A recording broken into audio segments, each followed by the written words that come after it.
इस वीडियो में हम जिस ड्रग का रिव्यू करेंगे उसका नाम है आइसोट्रेटिनाइन। कैप्सूल्स हैं 20 mg। ब्रांड नेम है आइसोटेन 20। इस पैकिंग में 10 कैप्सूल्स आती हैं और ये ड्रग खासकर जिल्द की बीमारियों में इस्तेमाल होती है।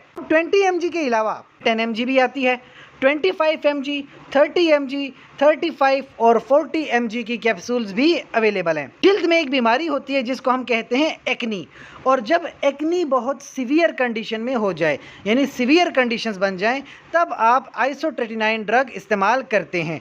अब ये ड्रग इस तरह की नहीं है कि अपनी मर्जी की कोई भी डोज ले ली, दिन में 1 कैप्सूल या 2 कैप्सूल अपनी मर्जी से नहीं लेते, बल्कि 0.4 से 0.8 mg पर kg यानी अपने बॉडी वेट के हिसाब से आप ये कैप्सूल एक दिन में लेते हैं।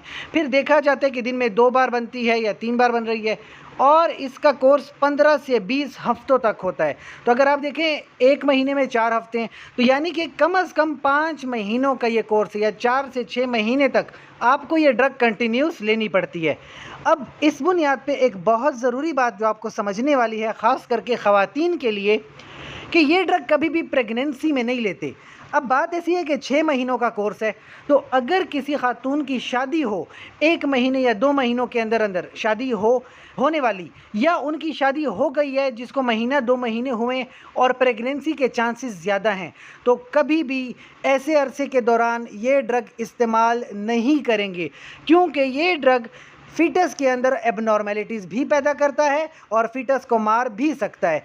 दैट्स वाई जो ख़वातीन प्रेग्नेंट हैं या जिनकी नई नई शादी हुई है या शादी होने वाली है, वो ख़वातीन क़तअन इस ड्रग का इस्तेमाल नहीं करेंगी। अपनी गायनकोलॉजिस्ट से या डर्माटोलॉजिस्ट से लाजमी इस बारे में मशवरा कर लें। इसके अलावा कोई इन्फॉर्मेशन ड्रग के बारे में जाननी हो, कमेंट सेक्शन में हमसे पूछ सकते हैं। साथ ही चैनल को लाइक करें, कमेंट करें, शेयर करें, सब्सक्राइब करें। शुक्रिया।